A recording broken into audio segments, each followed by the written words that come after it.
नमस्कार बच्चों, आपका हमारे YouTube चैनल में स्वागत है। आपका जो 22 फरवरी का एग्ज़ाम होने वाला है, कक्षा 12 का हिंदी का पेपर जो होने वाला है, उसका महत्वपूर्ण अपठित गद्यांश बताने वाले हैं, जो कि आपका 100 नंबर की तैयारी हो सकती है। अगर आप यह वीडियो देख लेंगे तो आप लोगों का बहुत ही बढ़िया नंबर बन जाएगा। यह वीडियो आपके लिए मोस्ट इंपॉर्टेंट हो सकता है, इसीलिए वीडियो को कहीं भी स्किप मत कीजिएगा। इसमें पूरा अपठित बताएंगे गद्यांश कैसे आप लिख सकते हैं एंड उसका ट्रिक भी बताएंगे। तो फटाफट जाके वीडियो को लाइक कीजिए, चैनल को सब्सक्राइब कीजिए। चलिए वीडियो शुरू करते हैं। पहला प्रश्न आपको बताते हैं।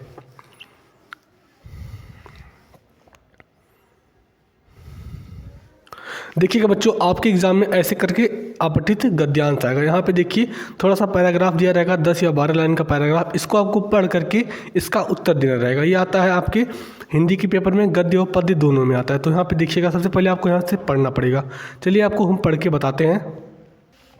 यहाँ देखिए क्या लिखा है, चलना मनुष्य का स्वभाव है। पानी में भी चलता है, हवा भी चलता है, समय भी चलता है और मनुष्य भी चलता है। प्राचीन समय में एक स्थान से दूसरे स्थान पर पहुँचने के लिए मनुष्य मीलों पैदल चलता था। कई बार यात्रा इतनी लंबी हो जाती थी कि वर्षों लग जाते थे।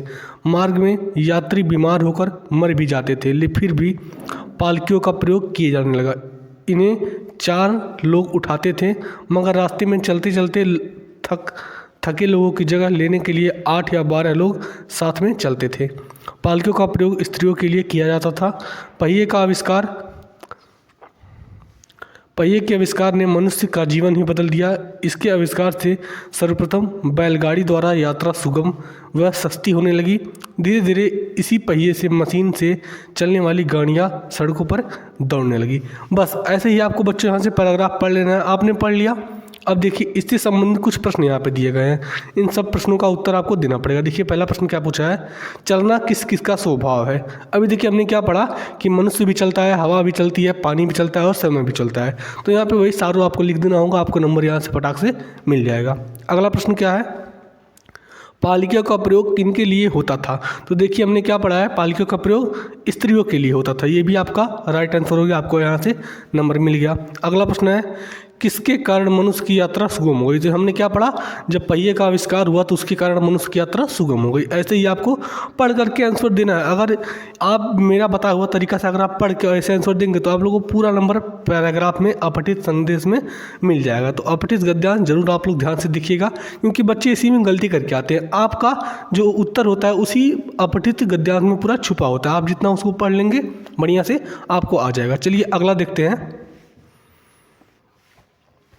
देखिए अगला क्या है, महात्मा गांधी अपना काम अपने हाथ से करने पर बल देते थे। वे प्रत्येक आश्रमवासी से आशा करते थे कि वह अपने शरीर से संबंधित प्रत्येक कार्य सफाई तथा स्वयं करे। उनका कहना था कि जो श्रम नहीं करता वह पाप करता है और पाप अन्न खाता है। ऋषि मुनियों ने कहा है कि बिना श्रम किए जो भोजन करता है वह वस्तुतः चोर है। महात्मा गांधी का समस्त जीवन दर्शन श्रम सापेक्ष था। उनका समस्त अर्थशास्त्र यही बताता था कि उपभोक्ता को उत्पादनकर्ता होना चाहिए। उनकी नीतियों की उपेक्षा करने के परिणाम हम आज भी भोग रहे हैं। न गरीबी कम होने में आती है, न बेरोजगारी पर नियंत्रण हो पा रहा है और न अपराधों की वृद्धि हमारे वश की बात हो रही है। दक्षिण कोरिया वासियों ने श्रमदान करके ऐसे श्रेष्ठ भवनों का निर्माण किया है जिनसे किसी को भी ईर्ष्या नहीं होती है। बस आपने ये पैराग्राफ पूरा यहाँ से लेके पूरा यहाँ तक आपने ये पैराग्राफ पूरा पढ़ लिया। अब इसी में से आपको प्रश्न बताना होगा। चलिए देखते हैं प्रश्न क्या है। तो यहाँ पे इस पैराग्राफ से प्रश्न क्या बनता है, देखिएगा। चोर की परिभाषा क्या है। तो यहाँ पे चोर की परिभाषा क्या दिया है महात्मा गांधी ने। चोर की परिभाषा है, बिना श्रम किए जो भोजन करता है उसको क्या बोलते हैं, चोर। अगला क्या बोला है, गांधी जी पापी किसे मानते हैं। तो गांधी जी पापी किसे मानते हैं, श्रम न करने वाले व्यक्ति को क्या मानते हैं, पापी। अभी पैसेज में हमने पढ़ा है। अगला है क्या, महात्मा गांधी का समस्त जीवन दर्शन श्रम सापेक्ष का मतलब आशय आपको बताना है क्या होगा। तो इसका आशय होगा उत्तर में, महात्मा गांधी का समस्त जीवन दर्शन श्रम सापेक्ष था। इसका मतलब हो जाएगा कि महात्मा गांधी के सभी विचार श्रम पर आश्रित थे। बस आपको ऐसे ही देना है। आपको यहाँ से 5 नंबर 5 या 6 नंबर कहीं नहीं गया, आपका 6 नंबर 5 नंबर आपका एकदम फिक्स हो जाएगा। चलिए एक और है, लास्ट वाला देख लेते हैं। अब अगर आप जैसे मैंने बताया इसी तरीके से आप पढ़ करके आंसर देंगे तो आप लोगों का अपठित गद्यांश से 5-6 नंबर कहीं नहीं गया है। देखिए अगला क्या है, दरअसल हम अपनी समस्याओं की चर्चा बहुत बढ़ा चढ़ा के करते हैं। समस्याएं आने पर हम दूसरों की सहानुभूति चाहते हैं, लेकिन सहानुभूति या दया से कोई समस्या हल नहीं होती। दरअसल हम मुश्किलों का रोना रोते हैं, लेकिन कभी समाधान के बारे में नहीं सोचते हैं।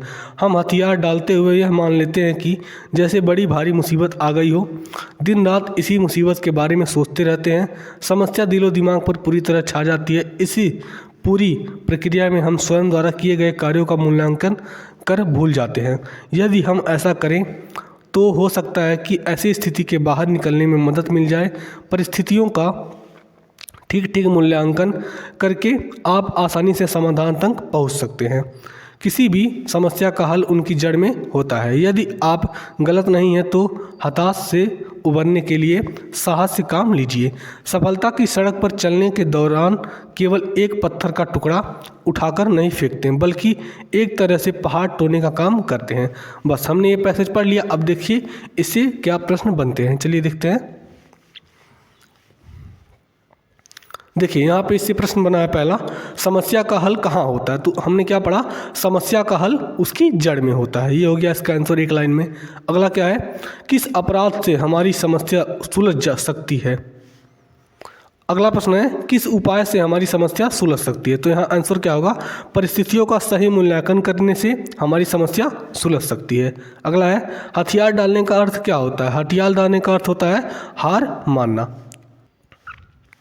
बच्चों आज के जितने भी हमें लगा अपठित गद्यांश आपके लिए महत्वपूर्ण था उतने हमने बता दिया है। आशा करता हूँ वीडियो आपको अच्छा लगा होगा, इन्फॉर्मेटिव लगा होगा। तो वीडियो को लाइक कर दीजिएगा, चैनल को भी सब्सक्राइब कर दीजिएगा और ऐसे ही इम्पॉर्टेंट टॉपिक लेने के लिए वीडियो में कमेंट कीजिएगा। जो टॉपिक पे आपको वीडियो चाहिए वो टॉपिक में मिल जाएगा। चलिए मिलते हैं अगले वीडियो में, तब तक के लिए धन्यवाद।